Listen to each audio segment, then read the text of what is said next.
From a defabricated shed in Rockland County, New York, a man who prefers to eat out of the same bowl in his kitchen for the past 5 years. Ladies and gentlemen, Pete Dominic! All right, everybody, thank you to me for announcing me, because our normal announcer, voiceover actor, and artist Pete Coe was unawares, as was I, that I wouldn't be doing the show Sunday night, because Friday, Val, my wife of 22 years, surprised me with a one-night getaway to celebrate our birthdays. We often celebrate our birthdays together because hers is at the end of September, mine coming up, of course, on Halloween, in case anybody has forgotten. And so she said, let's go away for the night. We've both been very stressed out. It's been a crazy year in our marriage. And so we're just getting away for one night, not far, just going up the Hudson to beautiful Beacon, New York, where we spent very little time and always talk about going to. So very thoughtful, and I'm very grateful to her for getting us away. But that means no Pete Coe. It means I didn't have time to put the news together as well. I usually do a few news clips and commentary here at the opening, certainly on Mondays, and you have all the Sunday and weekend media to talk about. But I do have two amazing guests. Conversations with both of my guests today are very, very good, if I do say so myself. The brilliant Rebecca Vallas joins me, anti-poverty expert, host of the Off Kilter podcast, and our friend Maura Quint, who joins me almost every Monday from Maura Mondays, is here, and she is about as funny as she has ever been. Something maybe about taping early on a Sunday morning when neither of us had had much sleep. Maura is really great. So thank you very much for pressing play. Thank you for subscribing to the podcast for free. I would love to have you get a paid subscription. Go to patreon.com/Pete Dominic. Those who are paying $5 or more a month are the reason why I do this and can do this every day. So please go to standupwithpete.com or patreon.com/Pete Dominic and sign up now if you haven't before the end of the month. That would be awesome. I hope you're doing okay. I hope you had a great fall weekend. I've got some great guests planned for this week, and I'm just so happy to have you here. So let's get to it, shall we? Coming up, great conversation with Rebecca Vallas. But first, it's the always brilliant and hilarious Maura Quint. And today, it's just so much of both of those. If you're not following her on Twitter, you're really missing out. She has a huge following on Twitter for good reason. She's very funny and smart there as well. Of course, at Behind Your Back on Twitter. You can also follow her on Instagram at Maura Quint. She, of course, is now with the organization Americans for Tax Fairness. She was the co-creator and director of taxmarch.org. And she's in the comedy world. She's a contributor and a writer to The Onion, McSweeney's, so much more. And she knows so many comedians because everybody admires her humor as well as her wit and brilliance. And so let's get to it. Great conversation with Maura Quint. We covered a lot today. I think you're really going to like it. And I think it's going to start off your week just great. And then we get to a really thoughtful conversation with Rebecca Vallas. So let's go right now. Maura Quint. And here's the thing. Val has a pretty bad cold. Oh, no. Yeah, so I kind of don't really, I'm a little worried about going away, even being in the car with her. And I just don't want to get her cold. I haven't had COVID yet, Maura. You haven't? And you haven't had COVID? I think I have some guesses as to why, but I'm pretty sure it's just my amazing immune system. That's really? My guess. Yeah. I think I'm better than you. Do you think that hair is what makes people get COVID? Having it? I don't know one bald man or woman who has gotten COVID. That's an interesting theory. Definitely. I mean, COVID's been around. It's been with a lot of people. And I'm not entirely sure why you haven't gotten it, but I feel at this point it's COVID's choice. It's like making a very clear decision about who it wants to spend time with, right, you know? Right. Well, that's what I'm saying. Viruses hate me because my body is such a temple.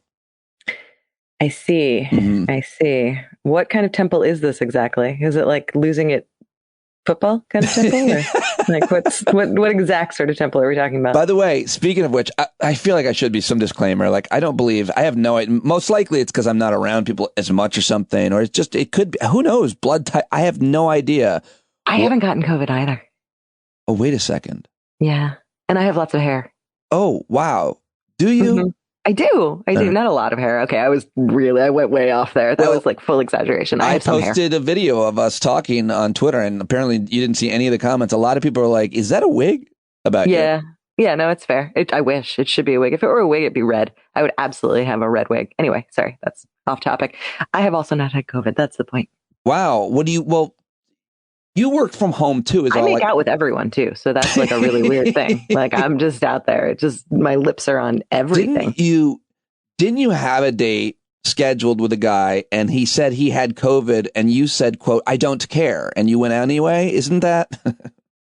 I was like, can I lick you first? Can that be the hello? Can we open with a kiss? Can we just, in fact, I don't actually want to go on the date. I just, whatever is in you, I want it in. That sounded, he should have, real. That guy definitely should have married you. Anybody who says, "I don't care that you have a communicable disease and I want to open with kiss and sexual relations," that's a keeper in my book. I suppose for like one day, and then, you know, then not anymore. Then it's gone. Then it's all over. But wait, no, are you actually worried about getting your wife's cold? Yeah, a little bit. Yeah. Are you that sort of person? Like when your girls are sick, are you kind of like, stay away, go over there? Are you like that? No, I'm not. I mean, you asked me if I'm worried, and yeah, a little bit. Not a lot, but. See, I do like, all right, this is not COVID. COVID aside, I have tried not to get COVID. I wear a mask. I don't, you know, I've made an effort. But beyond that, like colds and things, I just feel like I'm going to get it. Like, what am I trying to fight here? Like I never try and like keep away from people with colds or I don't know. I generally don't. Well, let's just pick up. I do touch my face a lot. Like I'm always touching my face. So I just figure anything in the world, I'm going to get it. I think it's weird that you touch strangers' faces too. Why do you do that? Why do you walk up to a person in a store and just start? It seems a little bit off. How do you find out who they are? That's just that's my hello. I think it's also weird that you act like a blind person. That's too far. That's too far for me. I think it's wrong.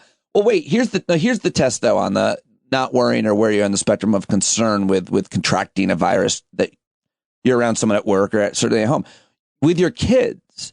So, like, if my kids have a cold, I'll certainly like be careful not to share a straw. I won't even like notice straws, so I won't even a spoon, you know, something like that. Oh my God, no! It's like after I ate the rest of their meal that I went, oh yeah, they're sick. Like I just like I don't even think about it. I think that's probably a better way. I think I'm probably similar to you. I think it's probably a better way to go. Although I think it's funny you're asking me because I feel like I've changed. We're all more aware of how you catch a virus now. And before I used to think it was bad thoughts. Mm-hmm. You're right. But now I hear there's like something, they're like little micro. I don't know. I wasn't saying we didn't know. I was saying we're more acutely sensitive to. Wow, we have to get you on early Sunday morning with little sleep. I know that you didn't get a lot every week because you're killing, and I'm very happy to be talking with you this morning. I am going to fall over dead, so I'm killing myself. Is what's happening. Yeah, exactly. So moving away from. By the way, have you gotten? Do you mind my asking? Have you gotten the new one? And why is it called bivalent? I still haven't gotten it. I keep meaning. If you didn't I don't have to know make what we're talking about. What are we talking about? It sounded like some sort of oyster or something. What bivalent? What? No, they're all dead. Oh, that's the crabs. But your bivalent booster shot. They're calling it. I don't know why I call it bivalent. I haven't. I keep thinking like I'll walk into a CVS one day. I'm not like avoiding it. I just keep forgetting. It's just like there's just so much going on, and I just keep forgetting. Well, add it to your list. I mean, by the way, if you didn't have to make an appointment, I definitely would have gotten it. I don't know why you have to make an appointment. That can't be true. You have to be able to just walk in, but they say they are you like making appointments? I don't even know anymore. Actually, I truly have no idea about anything anymore. Bad. I feel like so lost. I know it is bad. It's at the point where like, in fact, my youngest son got COVID like 2 weeks ago. And at school, very clearly, like his teacher also had it. And wow. Yeah. But then it was like, I didn't know what to do anymore. Like I had no idea. I'm like, how long does he stay isolated? I am completely out of touch with any of the guidelines. And I think it's just because they've changed so much and so many times. And it's just like, I have no clue what anyone is supposed to do with any of this stuff. So we just locked him in a closet for a couple of weeks and, you know, we put some crackers into the door and I don't think that worked out okay. Wait, I don't know. I don't think that was ever anyone's guidance. It was mine. I mean, we have to do the best for ourselves, you know? It's really confusing. It's very overwhelming. And I wasn't saying that's bad that you haven't or have lost track. I think that I'm saying that's bad because I feel like, oh yeah, no, I know. About public service campaigns. If I thought it was an attack on me, I would have come for you, Pete. I knew that you were talking broadly. I know, but I'm saying it seems like when a public service campaign goes on and on and on, you're kind of like, okay, I got it. And you mute it, or you get, in this case, it sounds like, and I agree with you, there's a lot of confusion over the guidelines and regulations. But what I'm not confused about is that winter is coming, and we didn't need COVID to know people get sick because you're around each other a lot more on that. I really just thought you were fully going Game of Thrones, and I was like, fuck, I haven't watched it. I know that's like a big thing. I haven't. But no. I haven't. My daughter's watching watching it. It's actually, winter is actually on its way. That's interesting. All right. Are you going to use other catchphrases and like throw me off here in some sort of way? Like, yes. I'm walking here, but I'm just honestly walking. Yeah. Yes. I'm going to use one just to pivot into another issue that I wanted to get your take on, which is I'm going to go DEFCON 3 on the Jews. Why 3? Like of any number. Why are you starting with 3? It's just a random number. I think he thinks that's the one for your people. Like the high. 4 doesn't get them. No, it's the Christians who are the Trinity. It's all confused. No, we don't. 3's not a thing for us. You had a lot to say about that on social media last week, but I will say, even me, a Gentile, noticed last week seemed to be a really good week for anti-Semitism and Nazis. They seem to really be out there. I don't know if you woke up and just like turned this on today, but I, of course, woke up and scrolled Twitter, which is all I ever do. And the first thing I saw was that Trump was like, I don't know, Jews, things aren't looking great for you unless you give me money. Wait, what? He had some sort of post of like, how Jews in the U.S. are very ungrateful to him. He could become Prime Minister of Israel, but the Jews in the U.S. better figure it out quickly or else, like something like that. Oh, I've got to find it. I'm sure everybody's heard about it at this point. I mean, I think a lot of us are not paying attention to him anymore. So anytime he has to like pop back up, but he just was doing his like, oh, Kanye got attention for anti-Semitism. All right, cool. Well, then I'm going to roll with that. I'm going to take it and make it even bigger. I mean, maybe it's less about got attention and more about what Trump has been, which is giving cover to. So there's just, you can say almost anything you want now. And that definitely has changed. I mean, it wasn't the case before Trump started saying anything he wanted. And the point is obviously because you can say anything you want and get away with it for a lot of certainly powerful people. Not everybody. A lot of people get in a lot of trouble still, but that's what this seems to be about. Oh, look he got away with it. Yeah, there's no more political liability for any of this stuff. It actually just increases the popularity and the power, which is terrifying. I mean, there's no such thing as shame anymore. Like that's fully gone. No one has any sense of shame.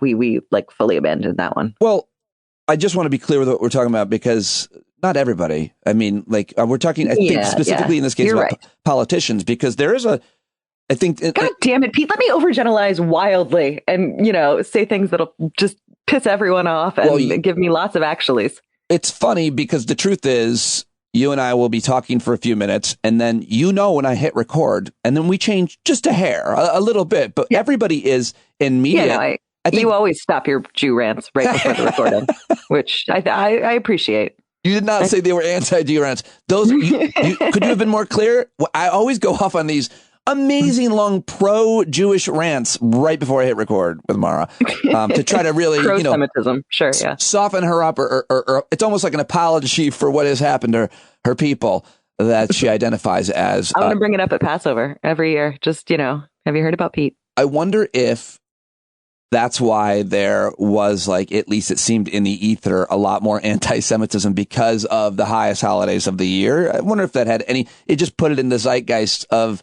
people who are even remotely tangentially anti-Semitic because... Oh, right. There are Jews. Let's hate them now. Yeah, maybe. I mean... Speaking of Herschel Walker... People don't tend to notice us for a good reason. Yeah. Speaking of Herschel Walker, I wanted to... The thing about him is he's standing on stage with a man who is like the pastor at Dr. Martin Luther King's former parish. He is so eminently qualified for the job that he currently has. And it seems like that's the case with so much in politics. It's always been that way. Men and women, blacks and whites. You have this really qualified person who it was a lot harder for that person to be successful. And they're up against somebody who's, got handed everything. But on that stage, Herschel Walker and Senator Warnock, it's just like, you can't believe that these are the two people that are applying for this job. It would seem that there's no other job where two people, the one person at least would even think about trying to fill out an application at the Gap, knowing that they don't even wear clothes. Let's be clear. Herschel Walker would not be able to fill out an application at the Gap. There's no way he'd make it through that. None. This is the only profession where you don't need anything except for money. Okay. I'm sorry. The moment those words came out of my mouth, I was like, wow, that is the most wrong thing you have ever said. Every profession, you just need money. That's it. You're overgeneralizing again. I know I am. But this one in particular, at this point, there's very little necessary other than having some financial backing. And, if you've got a little bit of visibility in terms of who you are, and that's pretty much all it takes. And that, I think, it's always been bad, but that seems to be getting much worse. No, but again, I want to defend that's not both sides. I was thinking about that too a lot. Name recognition matters. It certainly matters if you're going to run as a Democrat. It's everything. But you can't just run any famous liberal. That's not a lot of them. We'd be like, no, I love this. True. I love this comedian or actor. I'm trying to think of someone who, Jon Stewart, Oprah. Yeah, I love Jon Stewart, but I don't know that he'd actually probably be a. But that's just it. I feel like I don't know that it's true that it's only one side. It's one side that's doing it so far. But I guess mainly because I hear so much chatter on the other side of who can we recruit? And it seems to mostly be that the celebs on the left don't want to run, which seems to be the big difference. But I don't know that a name recognition candidate on the left wouldn't do equally as well. They might. I'm really not sure. I certainly don't think that we would be more what's the D word I'm trying to think of? I know the D word you're trying to think of. What's the D word you're always thinking of? Dick. Yes. What's the? I can't stop thinking about dicks. Talking about? I was going to say diaphragm. We would be more discerning. I'm saying we would be okay with, say, a Jon Stewart, but if Jon Stewart was running against, say, Ketanji Brown Jackson, I don't know why I picked her, Stacey Abrams. I'm trying to think of a black woman who's really smart. We would be like, no, let's go with. We would probably be more likely to go with. I think you have more faith in us than I do. Okay. I really don't know that that's true. Bad example. You're right. Maybe you're right. I mean, when I say us, even as just humans, I don't have a tremendous amount of faith in humanity to really put a lot of thought into who they're electing in general. I think, and for good reason, honestly, politics in general, I think for a lot of people feels really removed from their lives. It is very a lot of people don't see exactly what they're benefiting from. And because we don't really have either side that is necessarily really, really running at immediate change and immediate benefit for people that they can see and feel, there's a lot, I think, of a sense of horse race and a lot of sense of just it doesn't matter who's in office. Nothing gets better.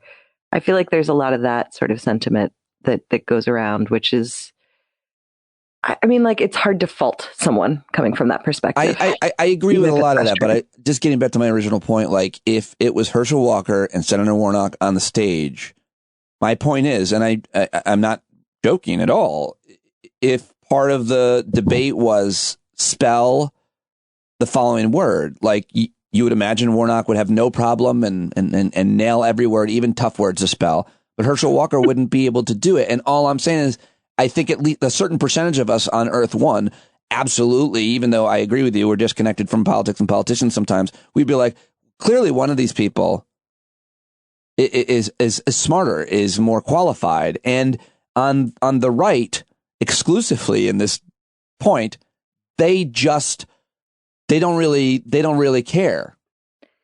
I'm not sure. I don't understand. No, that's true. But okay, I guess what I'm saying is like flip it entirely. Imagine, and this isn't a scenario currently. And I think that's your point, that this isn't a current scenario and that's worth exploring. But if we were to flip it entirely and say, on the left, here is a bumbling fucking idiot, but they're pro-choice. Like they generally hold some, Democrat ideals, but they're just, I can't think of who that person is, but I'm sure we've got lots of them. Like they just, I don't know how they tie their shoes in the morning kind of person. And on the right, you had someone who was smart and, thoughtful, but very, very conservative in their place. Like, I still think, there is a sort of like, yeah, but I'm going to vote for the Democrat because that's what I generally align with. Well, that brings us to a specific Democrat who you know well because you get all of his texts and emails because you live in his state. And that's John Fetterman. What do you think about the quote controversy over the interview he did with NBC News and how his stroke has affected him? Well, the controversy is the NBC News element. I mean, the controversy is making an issue of this. Someone asked for accommodations. They specifically asked to, because they are currently suffering a physical ailment that is affecting their ability to take in information. And they have an alternative that's going to work just fine. Their cognitive abilities are not impaired, but their ability to access it via hearing. The fact that you would then turn around and be like, yeah, well, he told us he really couldn't hear, but then I spoke to him and he couldn't hear me. Like, what is that? It's nonsense. It's absolutely ridiculous. I think the thing that's missing, by the way, from every conversation about it is that people, especially his age, can have strokes and make a full recovery. And that's important. So if somebody even wanted to make a point like, well, I don't know if I want a senator in there who's going to have to read everything. That's, the weird thing to hinge on if you look at who his opponent is. But still, I think that point has been left out. But do you think this has affected the race very much there? Has anybody moved on this, less motivated to get out there and vote for John Fetterman in the upcoming elections in your state? I don't think so. And in fact, when I look at Pennsylvania, and I am not a Pennsylvania election analyst, but what I'm kind of seeing is it's going to hinge on voter turnout more than anything. Right. It's really just going to be a question of, do people feel motivated enough to go out on a Tuesday, stand in line? And in particular, because of the way that, Pennsylvania is set up in the voting blocks, are people in Philadelphia going to come out? Like, I think that is really going to basically be key. And I think right now this race is mostly about voter turnout and voter suppression and less about what the candidates say, because the candidates are so deeply disparate. I mean, like, no one is sitting there being like, I don't know, Josh Shapiro or Doug Mastriano. I can't make up my mind. Right. Like, no one is in that category. So it just becomes like, is this important enough for me to maybe take time off work, to get out the door, to stand in line? Who knows? Maybe it's going to be raining. Maybe I got, maybe I don't feel well. Maybe I'm, whatever. It's all of those are the factors that are really going to come into play. And speaking of Doug Mastriano, all good points. And everybody should be watching and doing what they can to turn out the vote in Philly and everywhere in Pennsylvania for both the Senate race and the governor's race, because you retweeted Max Burns, who tweeted this week, I've seen way more coverage of John Fetterman's use of closed captioning than I have of Doug Mastriano's employment of Andrew Torba, an anti-Semitic Christian nationalist and founder of the right-wing social network Gab, who believes Jews should not have the right to vote. Now, first of all, where are you on Jews and the right to vote, Maura? Well, look, it's hot to hate Jews this week. That's the thing we're going for. And I'm just saying, trends come, trends go. This one's a pretty big trend. It's been going on for a couple thousand years, but I don't think it's peaked quite yet. And I don't want to dismiss something that so many people have invested so much time in. I don't want to just like wave that off. If everyone seems to hate the Jews, I mean, who am I to say that that's not a good thing? You want to fit in. You want to conform. You don't want any trouble. I don't want any trouble, sir. That's exactly right. If anyone's listening to this, who is this? Andrew Torba. I mean, do you know anything about that? That's the point was. I know Gab. I don't know the individual. That's the fun thing. There are so many terrible fucking anti-Semites. It's like, who can keep track? But, we don't tend to, as Jews, make lists. That seems to be the other side's thing. I like to look through your... I just got it.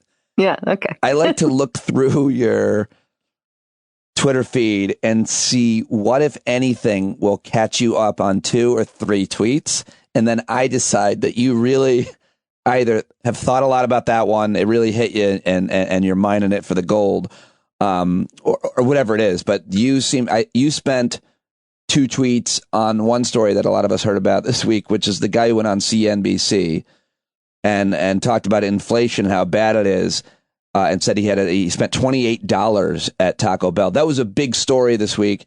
You tweeted, just looking at this guy, you can tell he has absolutely hurled a full quesarito at Taco Bell employee while screaming that his Doritos Gordita Crunch wasn't cheesy enough. Okay, but this is the behind the tweet on that one. Yeah. I absolutely had to Google what is Taco Bell. I don't know Taco Bell's menu, but I loved all those words. And I was just really happy to say Gordito and Dorito Loco. It's great.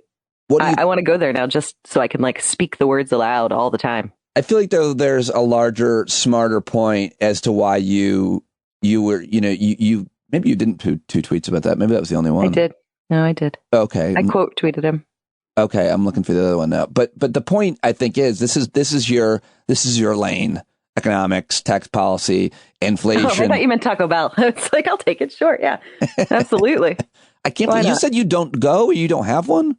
There is one nearby, but no, I don't. There's no menu item there that you. I never. Here's why I don't go. I don't go because I love tacos very, very much, and so.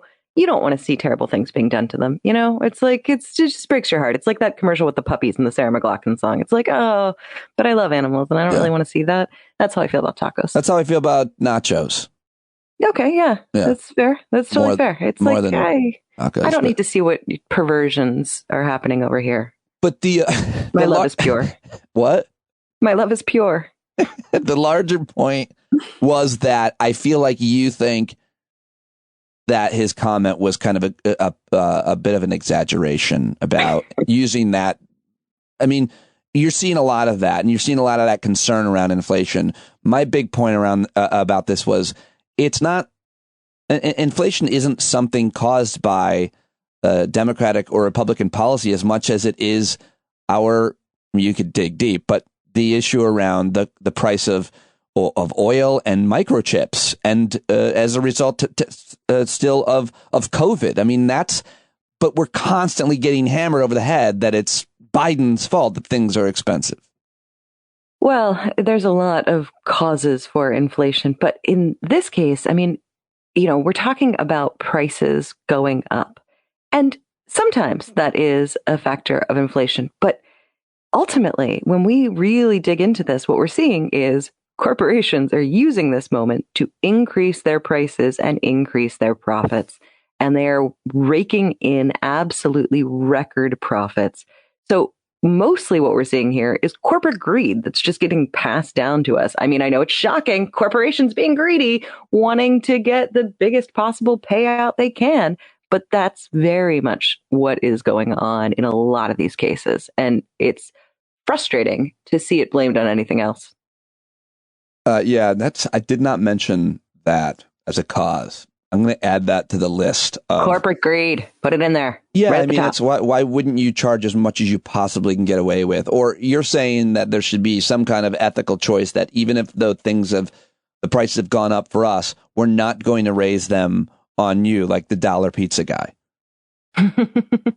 Yeah, I mean, am I saying that capitalism should be just benevolent and ethical in some way? No, I don't expect that to be the case. But do I think that there are structures we can put in place that can actually protect consumers from things like this? Yes, that I do think can be dictated out. I think there are things that we can do, and there are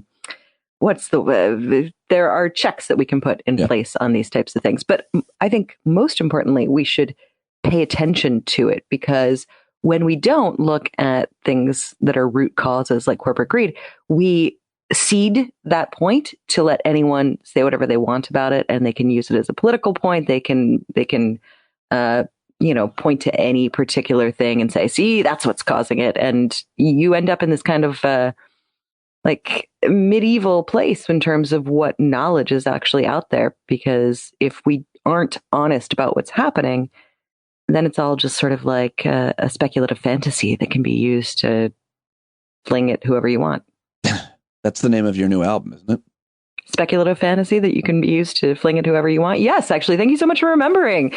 So excited to plug it. Oh my God. It is a gothic choir inspired punk metal album. And I'm really, really psyched. It's just me and some feral cats that I found. Yeah. I don't understand why did you get feral cats on this album? They wouldn't leave me alone. I think it's probably because I smelled a fish, but that was a whole other story. It was easier to include them than it was to try and quiet them is what it came down to.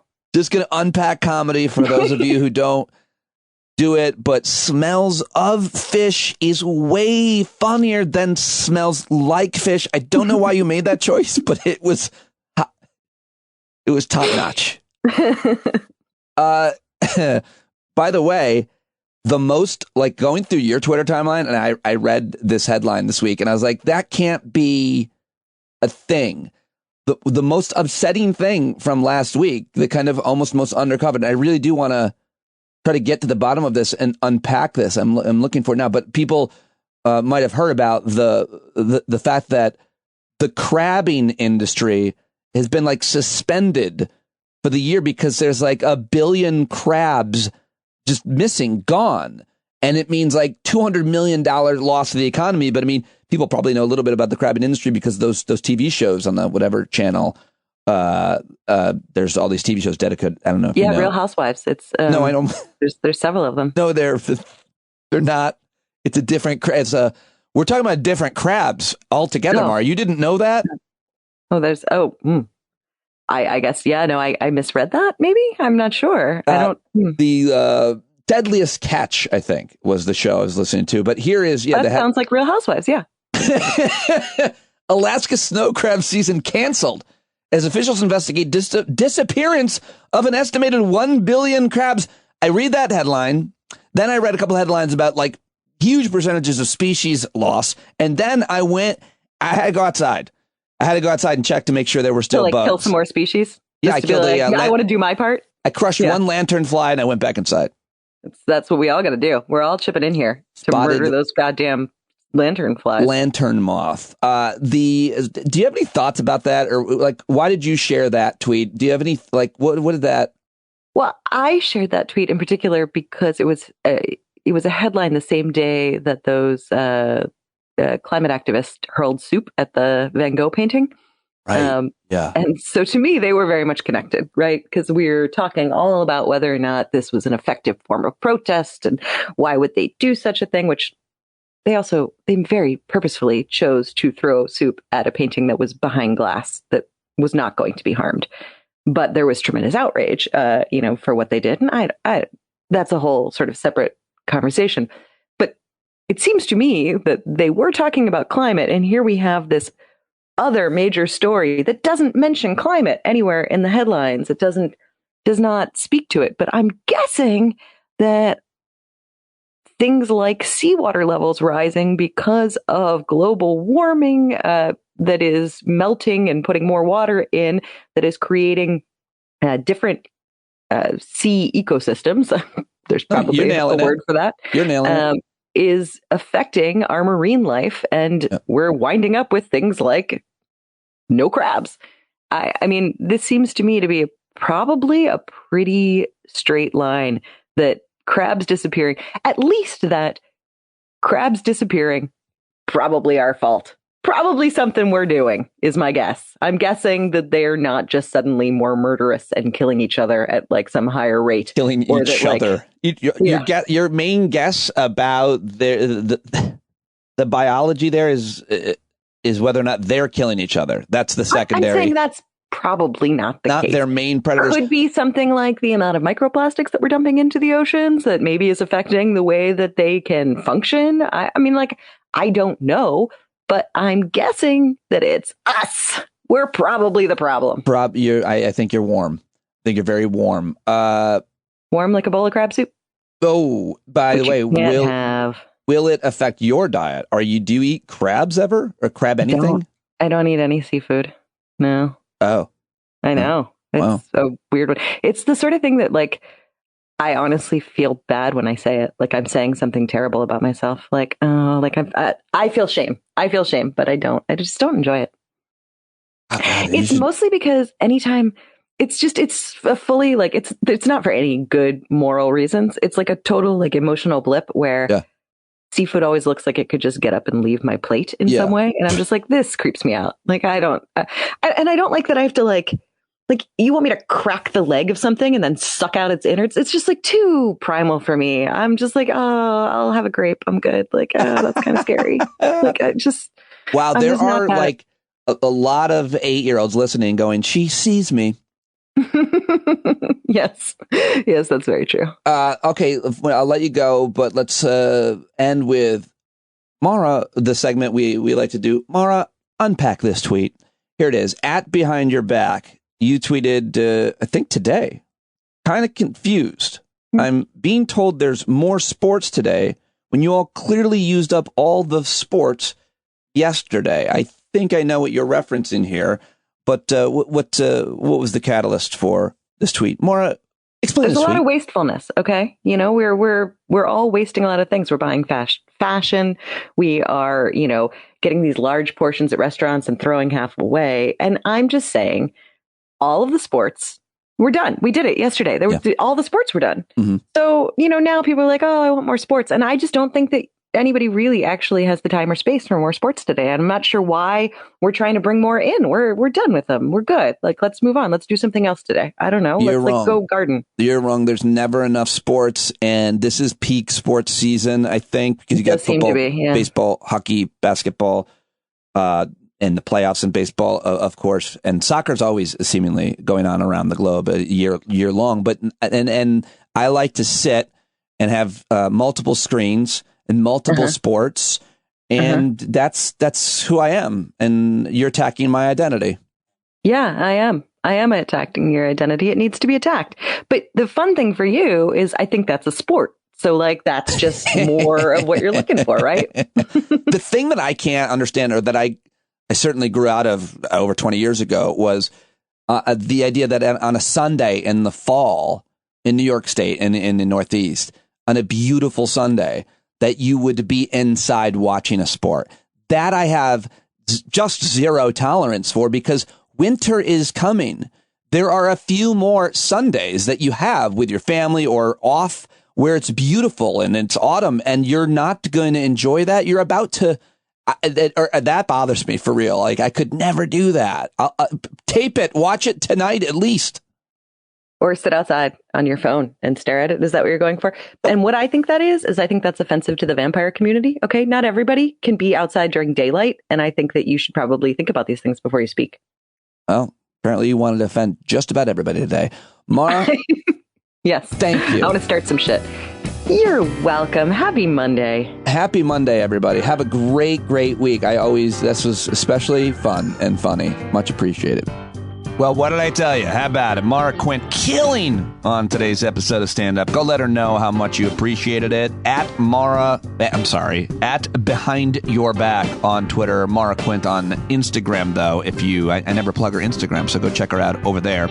And now it's time to get to my second guest on today's show, who is an old friend of mine. We met through her being on the show, through me following and supporting her work at the Center for American Progress way back in the day. And now nowadays you can find Rebecca Vallas at the Century Foundation, which is a progressive independent think tank that does research, develops solutions, and drives policy change to make people's lives better, they say. The Century Foundation pursues economic, racial, gender, and disability equity in education, healthcare, and work, and promotes U.S. foreign policy that fosters international cooperation, peace, and security. Rebecca is a senior fellow there. She's the co-director of the Century Foundation's Disability Economic Justice Collaborative. She's a former legal aid lawyer. And today we talk a lot about her podcast that she's a host of that I helped her get started with in the medium when I was at SiriusXM. It's called Off Kilter. I hope you'll And like me, she talks to really smart policy experts, activists, and others. I hope you'll check that out and check her out on Twitter at Rebecca Vallas. I think you're going to love this conversation. We get deep and thoughtful, and she's brilliant as always. So let's do it. It's been way too long since we talked. We just talked about how we're going to talk, but I am so happy to see you, and I can't wait to talk off the air as well as what we're about to do here, taping. Hi.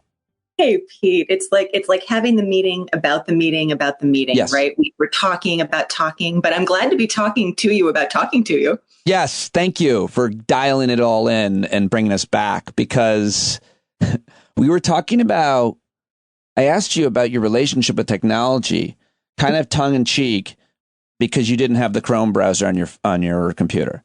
Nope. And you gave me a thoughtful answer, and I actually wanted to ask you about this anyway. Talking about work-life balance and how technology has really affected all of our lives.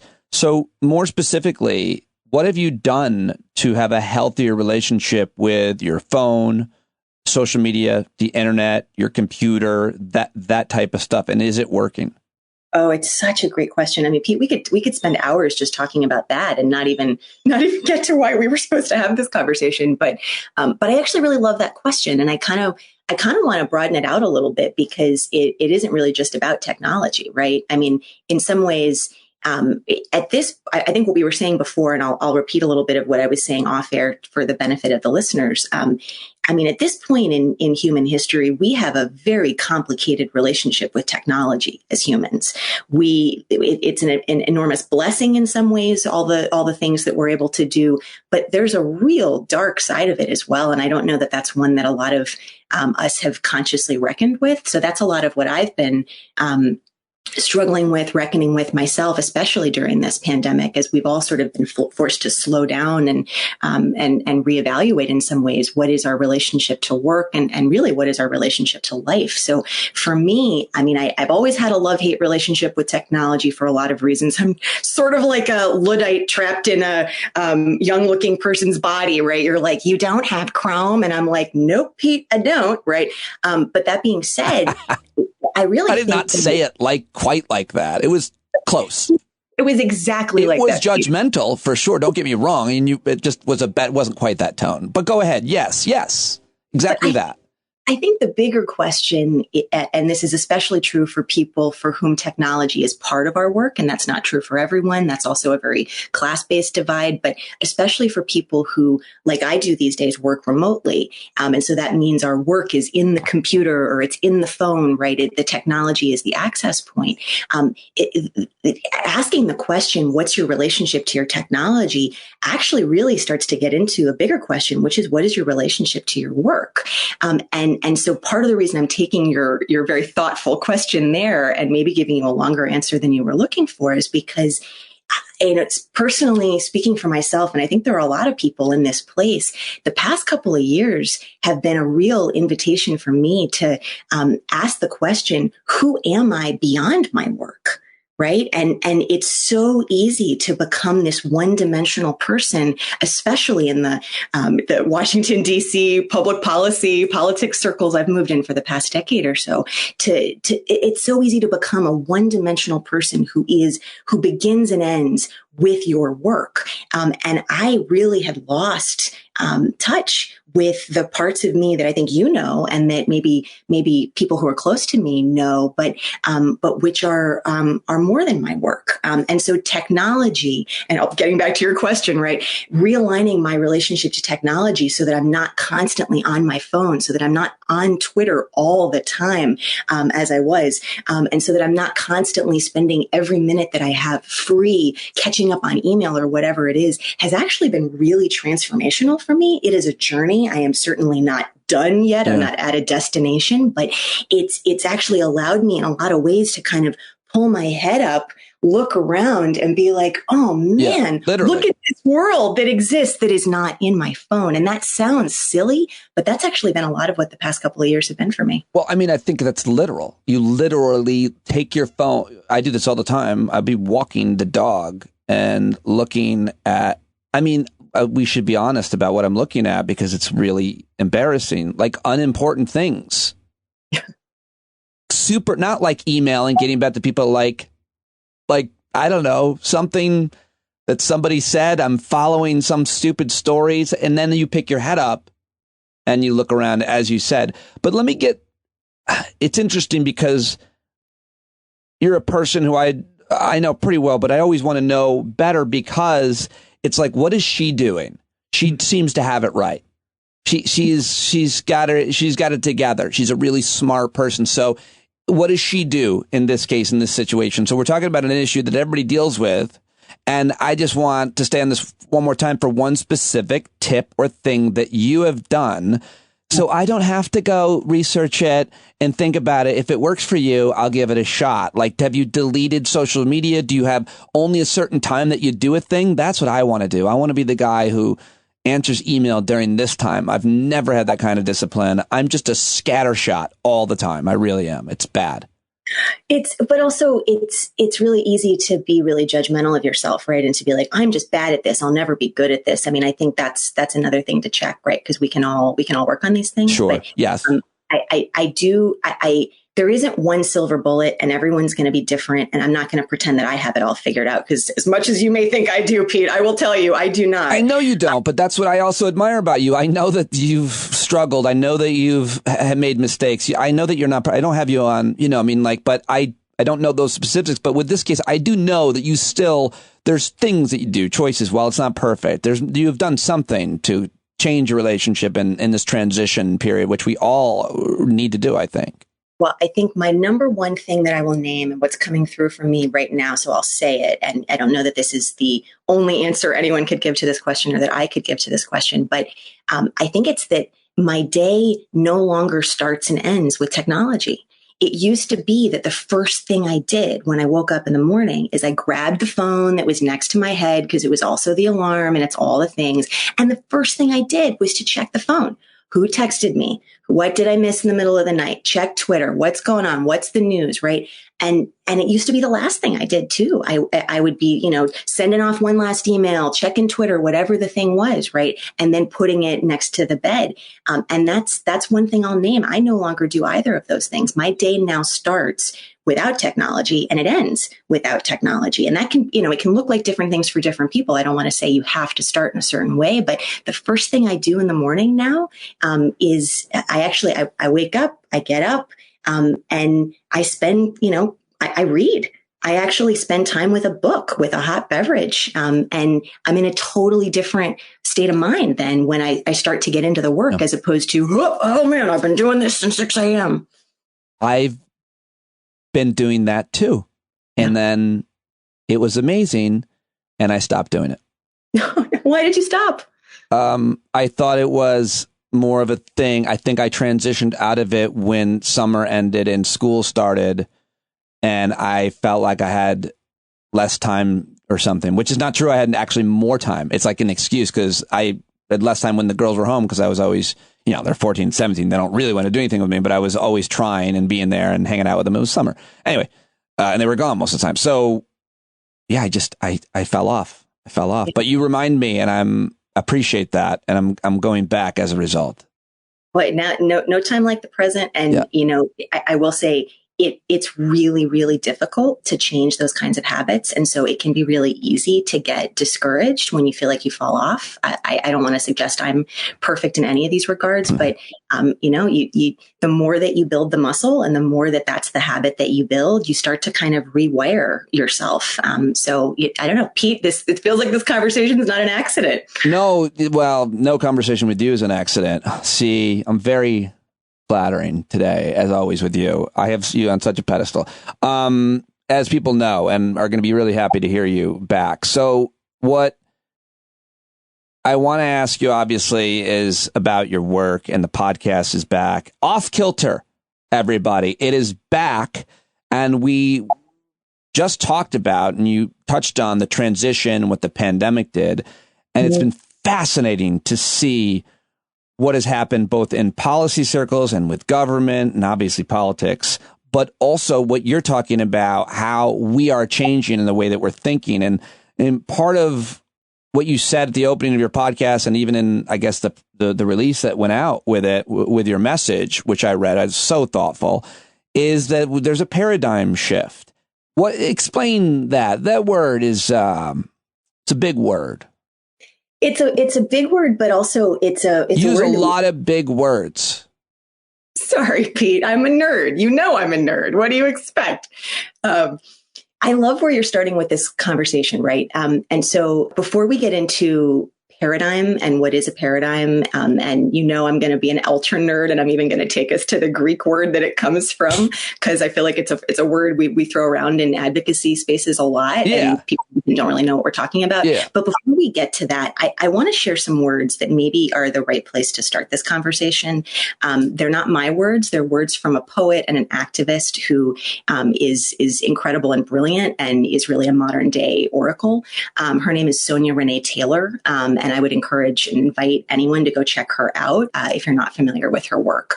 I'm going to share her words, which came early in the pandemic and which have really been ringing in my ears a lot lately, in particular, actually, because a dear friend of mine, Rebecca Coakley, shared them with me again on a panel we were both on recently. I'm sharing them now because they really feel like the call to action that we need to keep close in this moment. Sonia Renee Taylor says, we will not go back to normal. Normal never was. Our pre-corona existence was not normal. Other than that, we normalized greed, inequity, exhaustion, depletion, extraction, disconnection, confusion, rage, hoarding, hate, and lack. She says, we should not long to return, my friends. We are being given the opportunity to stitch a new garment, one that fits all of humanity and nature. And so I'm going to pause there just because I find those words to be the medicine in many ways that we all need in this moment. And frankly, a kick in the butt, not to just keep doing things the way we've been doing them and saying, oh man, when return to normal is happening, or, oh, hey, things feel like they're getting back to normal, right? This is not that moment. That is not what taking this moment as an invitation, frankly, residents of Earth at a time that, as a mentor of mine said recently to me, feels like either an affliction or an assignment to live in this moment in human history. That's not the move, right? The move is to say, okay, what time is it on the clock of the world, as Grace Lee Boggs would put it? And how can we all do our part in visioning and shaping our collective future? That's the assignment for people who choose to take this moment and say, okay, that's the lane I want to be in, as opposed to saying, wow, this is an affliction to live now. And so back to your question about paradigm, and what is a paradigm? Paradigm shift is the phrase that often gets used. It's time for a paradigm shift. Yeah. I'm often a person saying that on your show. I think I've said that phrase on your show before, Pete. And so we often talk in the advocacy world about paradigm shifts. But what is a paradigm? Well, the word paradigm, I warned you I was going to get nerdy. It comes from the Greek word for pattern.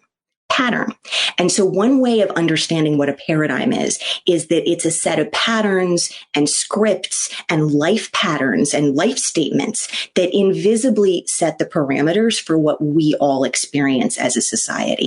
And so individually, paradigms show up as the conceptual frameworks through which we experience life. And collectively, and this is where we're going with this season of Off Kilter, because it really feels like the conversation we need to be having, especially for advocates and policymakers. Collectively, paradigms show up as a set of invisible beliefs and agreements on which our entire society and cultural norms are based. So I'll give you an example. Yeah. The notion that, poverty is inevitable and the poor will always be with us, quote unquote, right? Or the notion that, one person can't make a difference, so why should I even try, right? These are paradigms. These are limiting beliefs, frankly, that we live with that shape our entire existence, even if we're not consciously aware of it. And so brutal and lethal as the impact of the COVID-19 pandemic has been,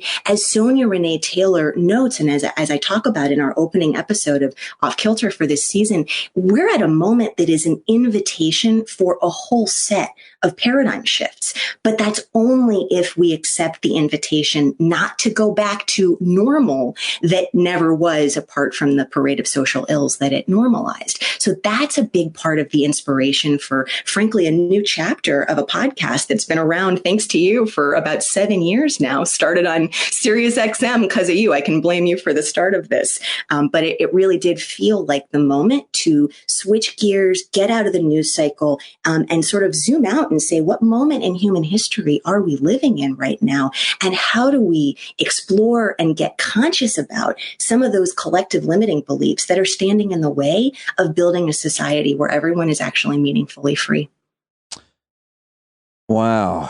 I mean, you remind me that one of the things I'm most proud of is getting involved in advocating for you to be hosting a show about poverty and how to end poverty, and to see how far you have taken this. I'm so I just listened to the first episode of this season, and I'm just going to be stealing guests from you now for the rest of the year. Off Kilter, hear them there first for much higher brow conversation about these ills and issues. But I feel like you're talking almost, it sounds like a psychological sociology class, social class. Like, it's about how we think about how our societies are supposed to be set up. It's how we think about them, how we've accepted the way that they were set up. And then the pandemic came in, and obviously it shook our worlds in so many different ways, individually and as communities of all types and sizes, and created new communities. The Stand Up with Pete Dominic community has been the best thing that's happened for me. And it's also what you're saying that we need to do more of is, I think, for example, work in our communities. But you give me the example. Am I right? Psychological sociology here. It's how we think about how our society is set up, or how we settled on what it became before the pandemic struck. Yeah, it's exactly right. And Pete, you would be making my parents very proud, because I'm the daughter of 2 sociology professors. They would be like, "Oh, good, she finally came around after rebelling and going to law school." I guarantee they're already. I can't imagine. I'd love to interview your parents, as a matter of fact, about you. But go ahead. Oh, that's a conversation we're never going to let happen. But setting that aside, no, I think you're putting it really well, right? Because to get really kind of brass tacks, and we'll offer some really like practical examples here.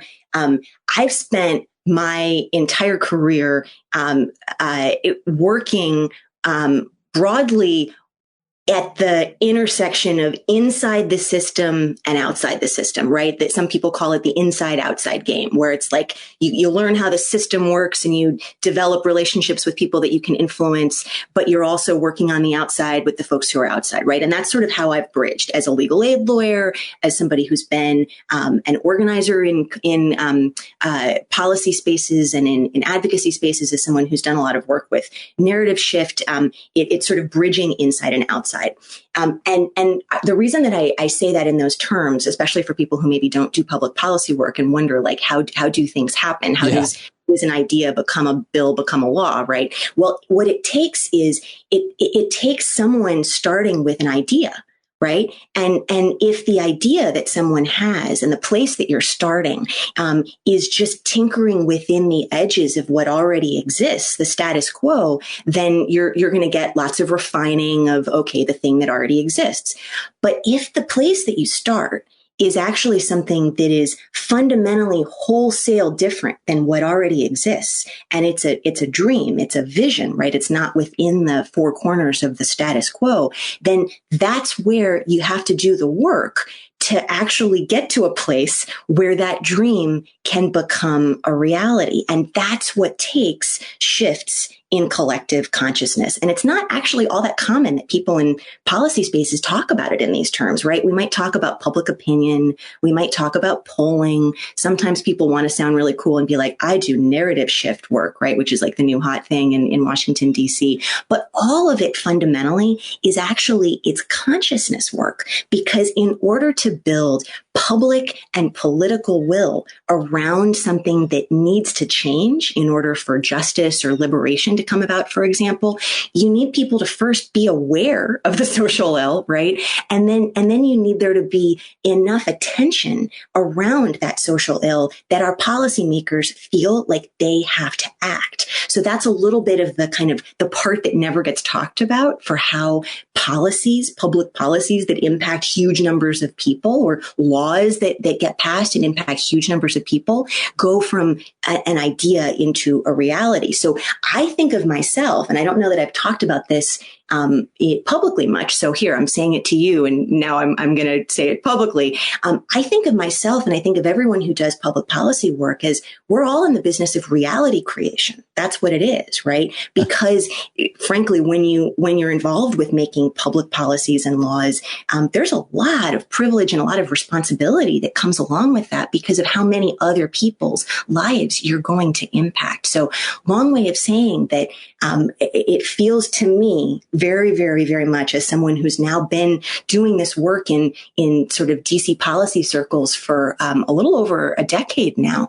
that one of the biggest limitations of how we make policy in this country is how small and status quo so many of the starting points and the North Stars that people are in this business are operating from. So an example, I promise you I'd get concrete, is if you start by talking about cutting poverty, right? Which a lot of conversations are around, how do we cut poverty in half? Or how do we cut child poverty in half? Well, if that's your starting point, if that's your North Star, then that means that you're okay with there being some poverty. You're okay with there being some children who are poor, right? We talk about this in the first episode of Off Kilter's new season with Jeremy Greer and Solana Rice, who are the co-founders of Liberation in a Generation. In part, I had them on because they're really trying to think differently than a lot of the... Yeah, it's a fascinating conversation, and I looked them both up. When you listen to a podcast or when you listen to a thing, you then want to see the people and learn more about them. And so I went over and I looked both of them up and followed both Jeremy and Solana on Twitter. And it's a really, really interesting conversation. And I'm interested in helping, publicize and promote their work. But go ahead and say what they were doing. Well, so and yes, and please, everyone go check out Liberation in a Generation and Jeremy Greer, Solana Rice. They are just incredibly visionary and bold thinkers in this moment in a way that we really need a lot more of. And Pete, that's exactly my hope, is that folks listen to the show and learn about people they maybe didn't know about and go check out their work. Yeah. And in your case, have them on your show, which you 100%. You know everybody. I mean, it's in a way that's so much of, like, at this point in your career, and as long as you've been doing this work, which I'm so excited to see evolving, as always, really, your network is massive, and you're able to introduce us to people who are, as you said, in the business of creating realities. I love that. Helping people get housing, education, healthcare, get out of jail, find justice. LiberationInAgeneration.org, by the way. I think you're still getting to the brass tacks policy community thing and what they're doing. You brought them up. I'm sorry.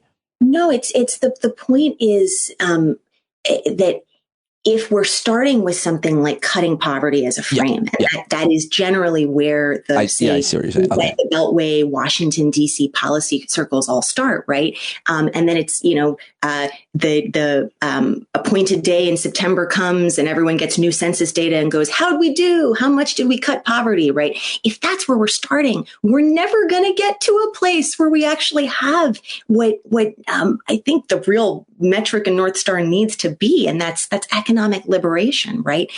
It's not about how many people have we moved above or below an arbitrary line that bears no resemblance to the cost of living in America America today, right? Which is what our official poverty measure does. And it's so broken, it frankly doesn't work as even a metric for measuring people's real economic well-being. So that's kind of the point I'm trying to make here. And so by zooming out from those artificially constrained boxes that we've put ourselves in and that we've put our policy making circles in, by starting from those really, really, really kind of low status quo level tinkering at the edges goals, by moving away from that and fundamentally saying, wait a second, it's actually on us to vision what we want to build. And in some ways, it's science fiction. It's the work of science fiction because what we're working to build has never existed before, right?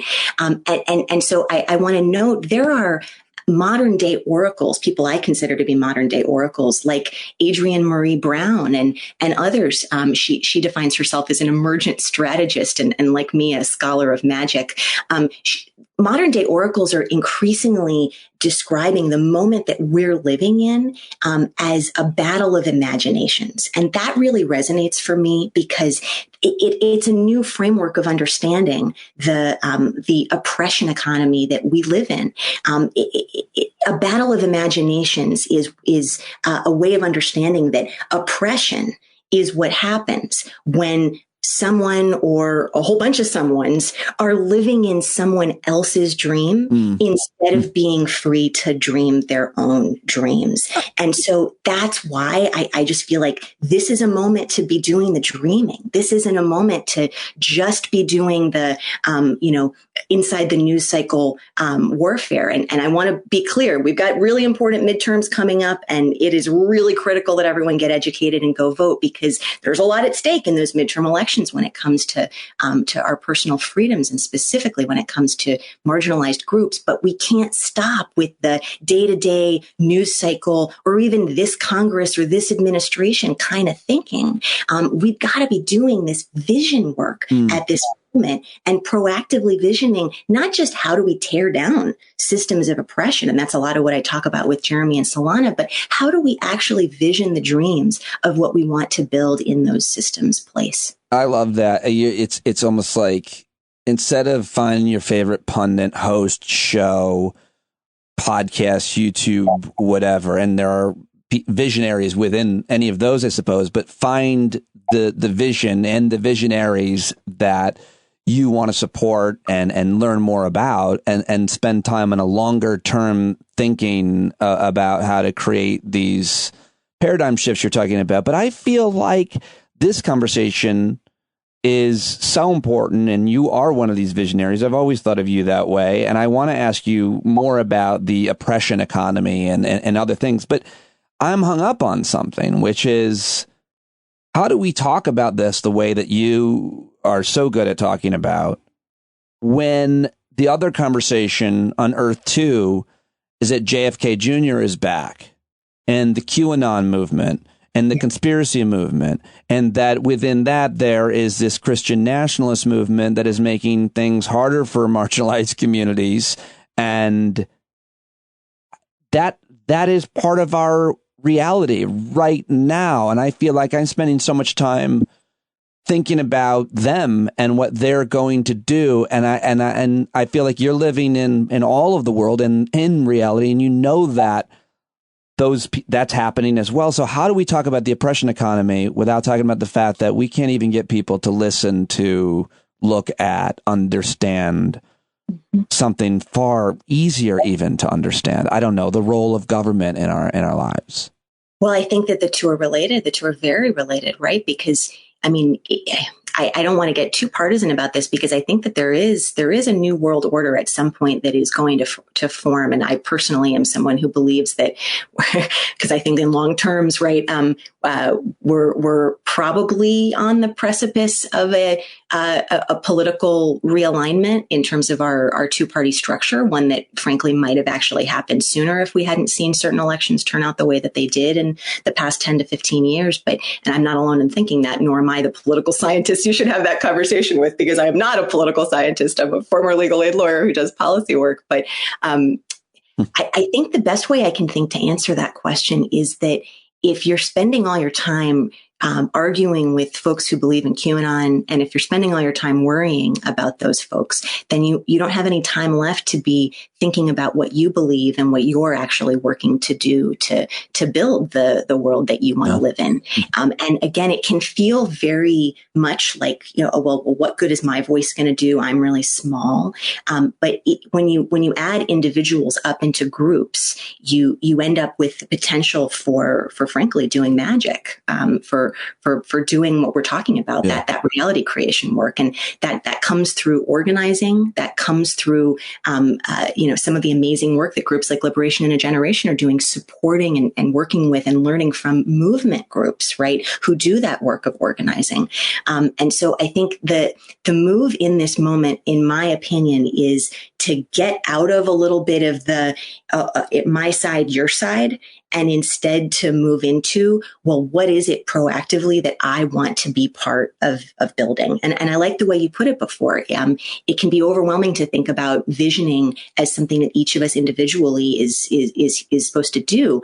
If there's someone out there who inspires you, whether it's a Solana Rice or a Jeremy Greer or whether it's an Adrienne Marie Brown or a Sonia Renee Taylor or someone whose words resonate with you in this moment, spend more time listening to what inspires you. Spend more time thinking about and talking with your friends, your family, whoever it is that are your networks, about what you wish could be true. And that is, in my opinion, how we move beyond a place that right now is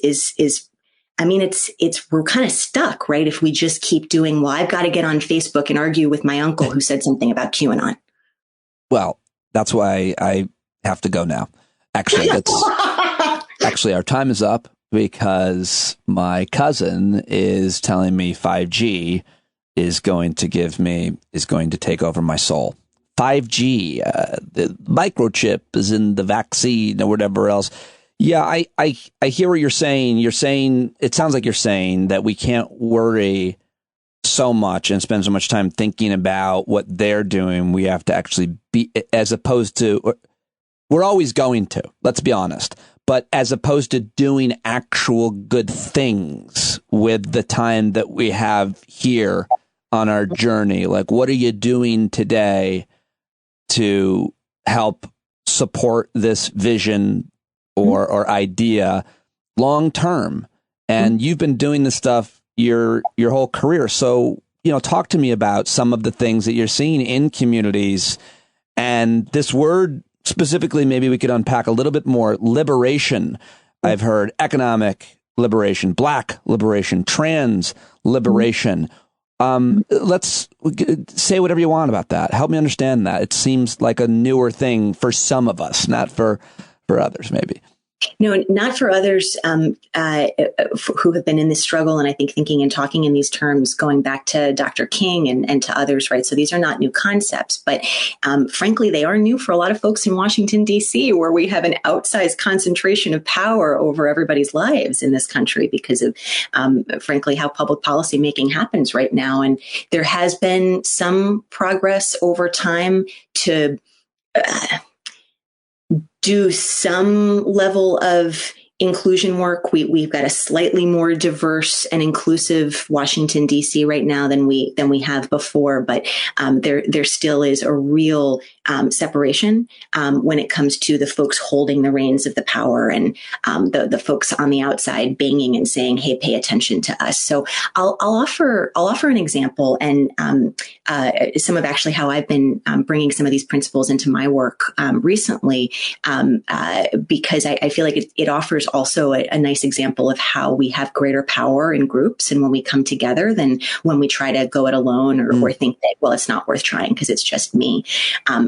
Something that's very close to my heart, both because I'm someone who has spent most of my life living with chronic illness, but also because of my days in legal aid representing folks with disabilities who are trying to navigate the process of accessing SSI benefits, supplemental security income, a long forgotten part of our social security system that you and I have talked about a lot. people with disabilities in the United States, and we actually talk about this in the second episode of Off Kilter that's going to post later this week with a couple of my dear friends. People with disabilities are one of the marginalized groups that the American dream was never designed for. Right? People of color, women, right? Immigrants. There's so many groups, right? Who we should name. But my dear friend, Rebecca Coakley, gets very concrete in the episode, the second episode of the show that we're posting this week, talking about how the American dream was intentionally designed to be exclusive only for certain people, right? White property owning men, to be very precise. And that was by design.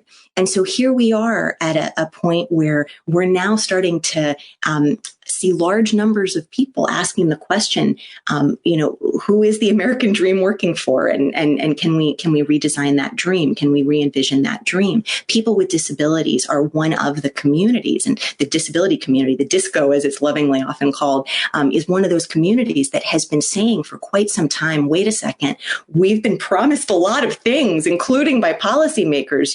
Folks have probably heard of the Americans with Disabilities Act, the ADA, which became law 32 years ago, right? But the promises still haven't been realized. The reality hasn't been created. People with disabilities are still facing poverty rates twice as high as non-disabled people.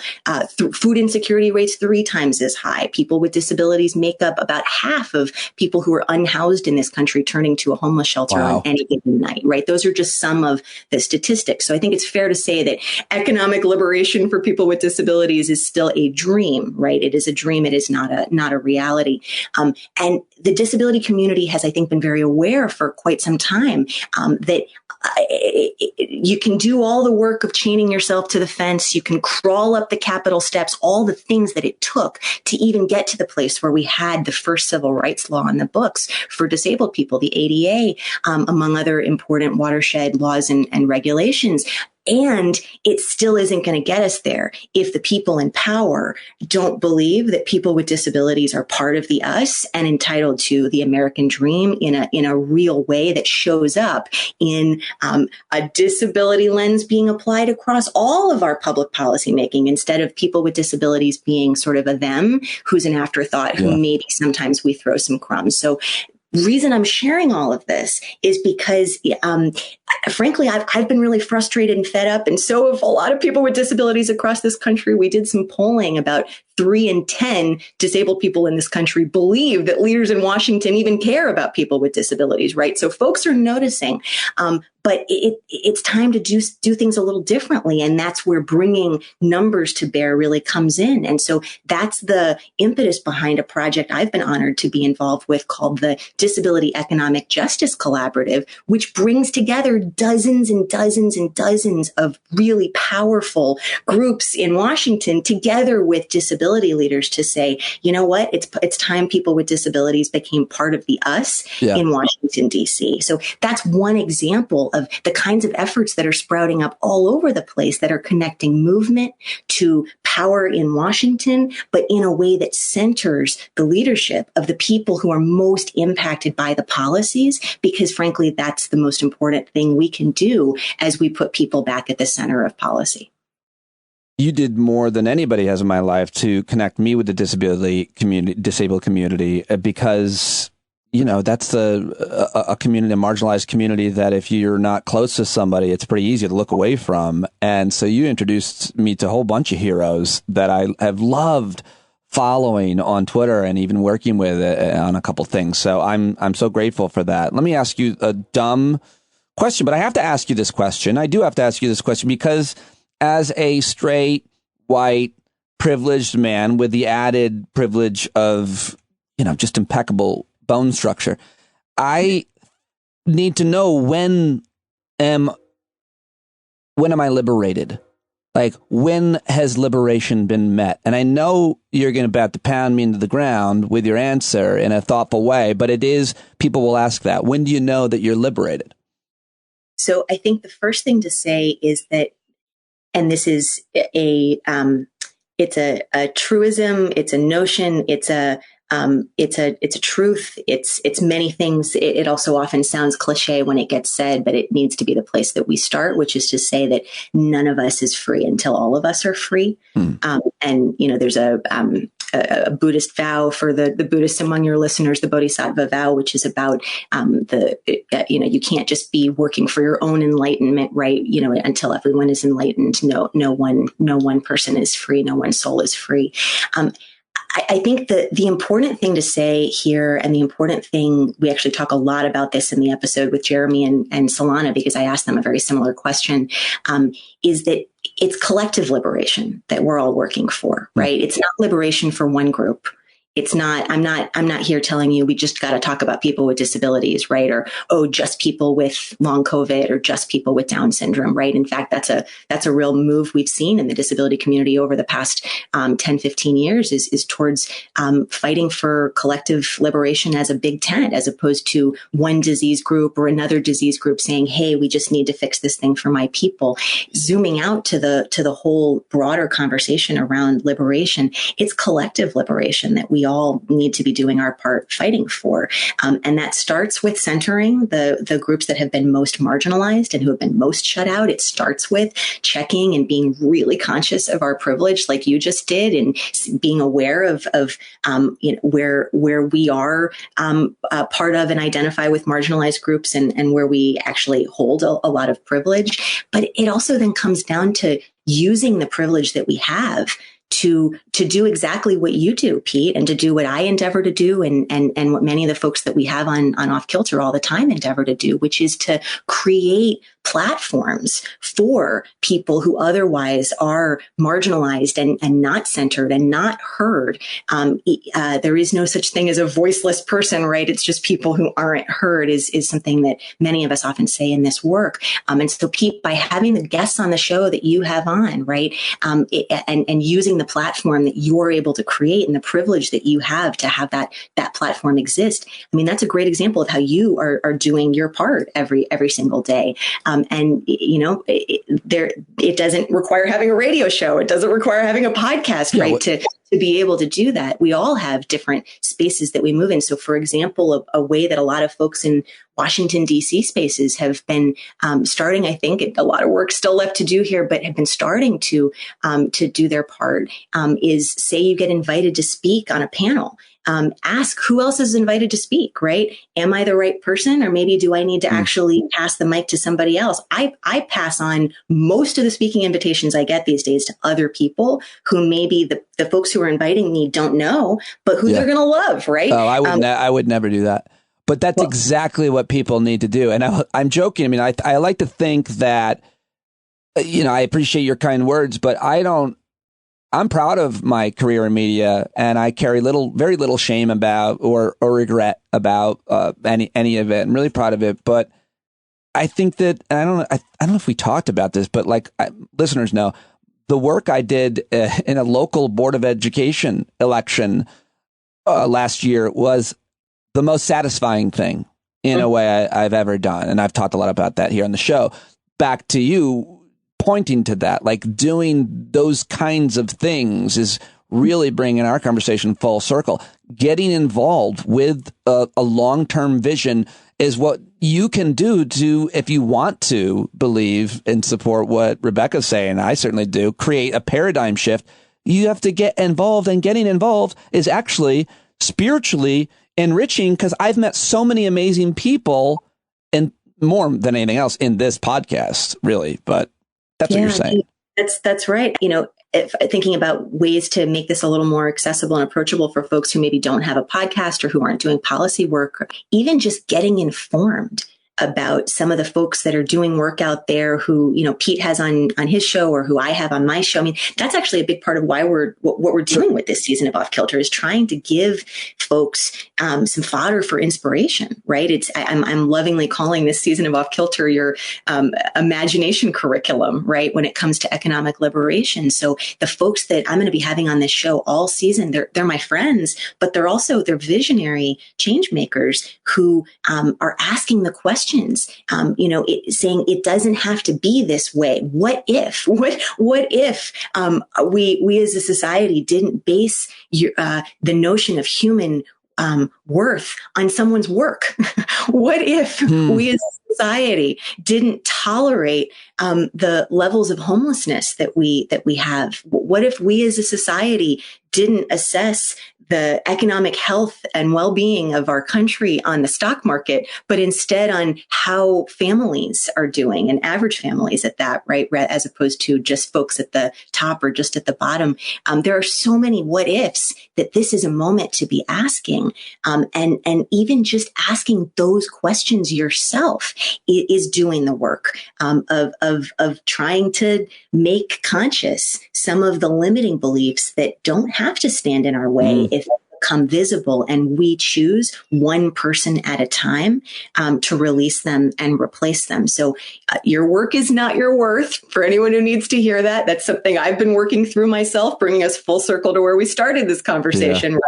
And boy, is that a conversation that we could have with all kinds of levels of significance at every socioeconomic stratum. But it certainly is just one example of the kinds of constraints that will keep us from ever being able to build the kind of society that so many people are doing the vision work around right now. And it starts one person at a time saying, I no longer feel the need to be limited by that belief. Love it. Love it. Love you. And you will all love the podcast. If you're not listening, go back.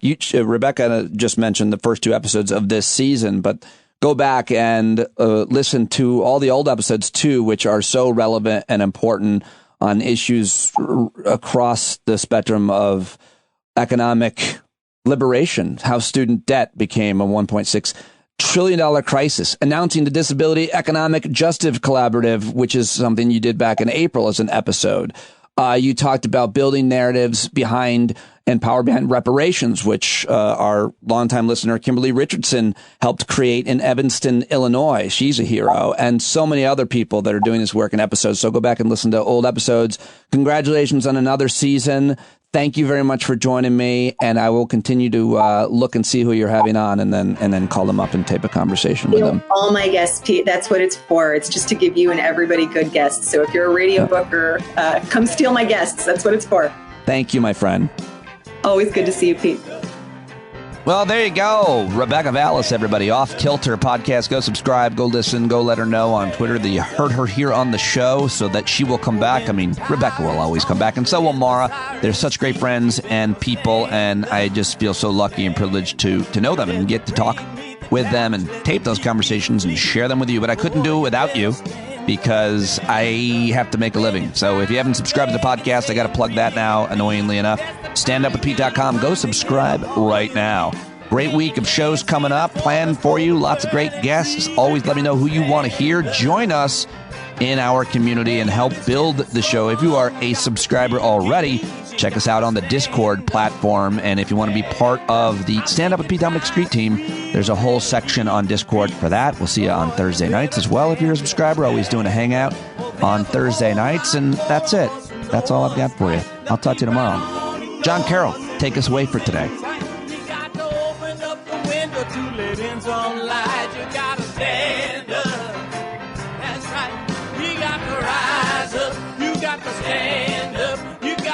The devil straight in the eye. We got to let him know it's his turn to go.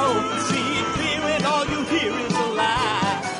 So get up off of your butt, get down off of your fence. Even if it ain't a very friendly audience, well, they'll begin to listen when you start making sense. And you stand up, stand up. No need to point your rifle to defend your town. Just stand up. Can't deny you what you're laying down. Boy, you better stand up. Stand up. Show your face of every color, yellow, black, red, and brown. She's the place where every lost child will finally be found. There's only one thing to do before we stand our ground, and that's stand up. Stand up. Well, the founding fathers saw a land for all. They had to stand up. They had to stand up.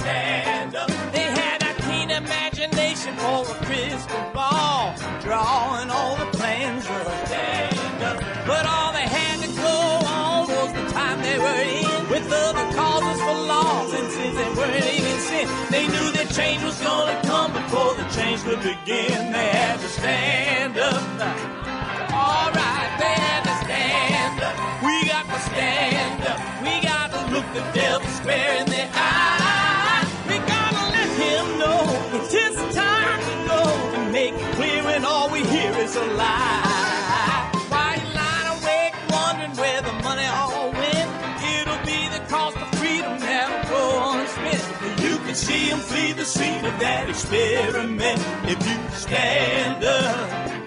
All right, we got to speak up. We got to reach up and raise your voice in every way you know how. Don't be toes up. You got to show up. Ain't no better time to do it but now. No need to pledge allegiance to no wanton tribe. Rise up, show obedience to the voice inside, and listen well, and it'll tell you not to run and hide. It says stand up. Stand up. Got to stand up. Ooh, come on, just stand up. Everybody got to stand up in the darkest hour. Stand up. People got the power. Stand up. Come on, come on, come on. Come on, come on, come on. Come on, come on, come on. Stand